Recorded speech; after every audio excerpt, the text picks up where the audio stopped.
estamos midiendo el sensor MAF en una Nissan Urban 2013, motor 2.5 litros.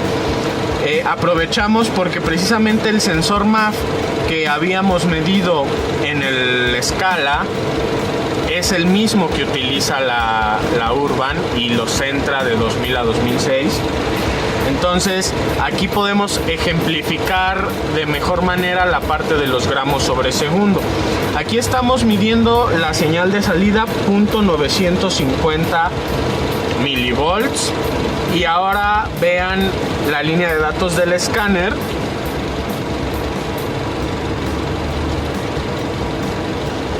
Tenemos 84 grados de temperatura, que es la temperatura de operación en estos motores porque traen fan clutch.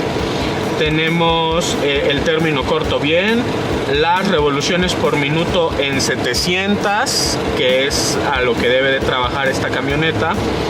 Y el sensor MAF nos está dando una lectura de 2.64, 2.72 gramos sobre segundo, que es muy aproximado a los 2.5 litros de desplazamiento que tiene el motor.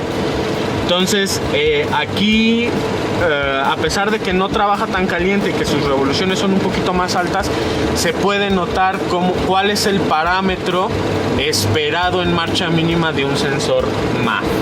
¿Sale? Tanto en gramos sobre segundo en el escáner como en voltaje directamente medido en el multímetro.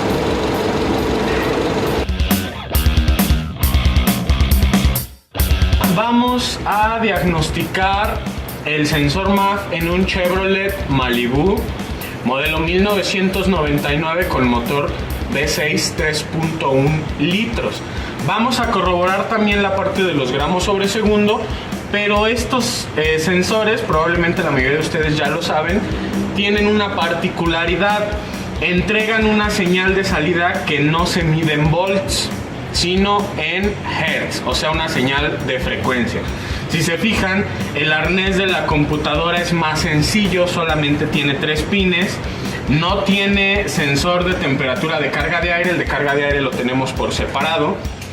Y vamos a analizar cuáles son las señales que debemos de tener en el arnés, switch abierto, motor apagado, para realizar nuestro diagnóstico. Y después, con el motor encendido, vamos a ver qué señal debemos de tener, pero en frecuencia. Empezamos. En este vehículo en particular, el pin de en medio que tiene un cable negro es la tierra dedicada de la computadora. Vamos a medir con nuestro multímetro 2 voltajes. ¿Por qué 2 voltajes?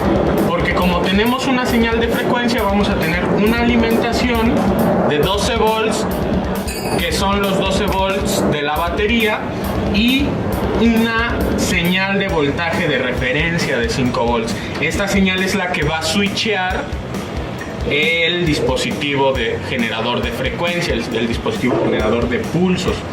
Entonces, cuando iniciamos el diagnóstico de este sensor, debemos asegurarnos de tener tierra y estos 2 voltajes. 12 volts para la alimentación, 5 volts como referencia. Después pasamos al diagnóstico del sensor conectado. Tenemos el vehículo en marcha mínima, ya el motor está a temperatura de operación y vamos a medir el parámetro de la señal de salida en frecuencia de nuestro sensor MAF.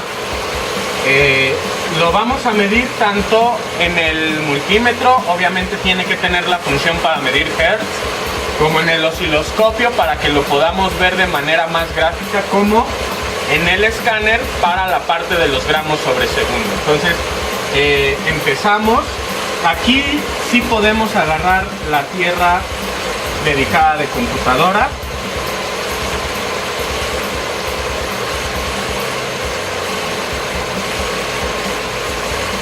Tenemos aquí ya voltaje directo de alternador. Si se fijan, ahora son 13.8 volts. Voltaje directo de alternador. Y aquí ya no vamos a medir un voltaje. Si se fijan, la línea de salida ya no nos da un voltaje. ¿Por qué? Porque ya se inició el ciclo de frecuencia. Entonces cambiamos nuestro multímetro a modo de Hertz y ahora sí ya tenemos una lectura. Si se fijan,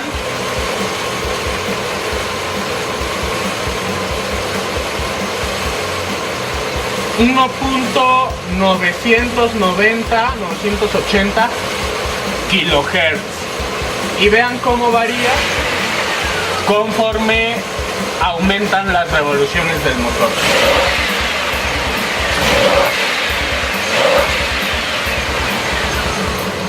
Ok, vamos a verlo más gráfico utilizando un osciloscopio. Aquí está. Vemos la amplitud de la señal, son los 5 volts. Tenemos 2 volts por división, 2, 4 y media división, 5 volts.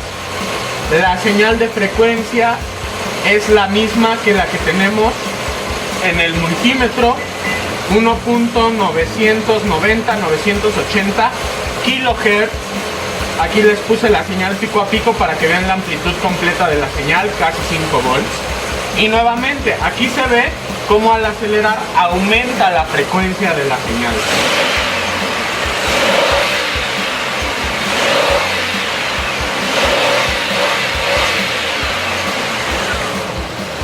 Así se debe de diagnosticar un MAF que da una señal de salida en frecuencia. Ahora vamos a ver los parámetros en la línea de datos del escáner y podemos ver, para empezar, no todos los escáneres lo dan, pero este sí, la lectura del MAF en frecuencia, que es lo mismo que veíamos en el osciloscopio y en el multímetro. El flujo de masa de aire en gramos sobre segundo, si se fijan, son 3 gramos sobre segundo en un motor 3.1 litros. Entonces se cumple nuevamente en un Chevrolet también la regla de 1 gramo sobre segundo por cada litro de desplazamiento del motor. Vemos como ya tenemos revoluciones en marcha mínima deseadas, 673 contra las 675 que son las revoluciones deseadas. Tenemos 103 grados de temperatura, que es temperatura ya de operación del motor, con lo cual corroboramos que este sensor MAF está funcionando perfectamente en un Chevrolet. Vean la lectura del MAF en el escáner puesto en una camioneta Chevrolet Silverado 3500 con motor 6.0 litros. No son los 6 gramos sobre segundo que esperaríamos tal vez según la regla, pero recordemos que estos motores ya son más modernos y son a más bajas revoluciones, pero nos sirve también para ejemplificarle cuál debe ser la lectura en un motor V8, ¿no? En una camioneta Ford tal vez lo vamos a ver un poquito más exacto a lo que platicábamos. En un 5.4 alcanzas a ver 5.5, 5.6 gramos sobre segundo. Sin embargo nos sirve para tener la referencia.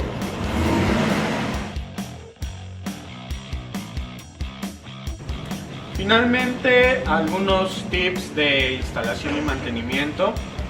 Recuerden que el sensor MAF es susceptible a ensuciarse, sobre todo en el elemento caliente, cuando no cambiamos o no traemos filtro de aire, y esto hace que la agilidad de la señal del sensor se vea disminuida. Para esto podemos limpiarlos con un limpiador específico para sensores MAF, con limpiador de tarjetas electrónicas o con limpiador de conectores eléctricos.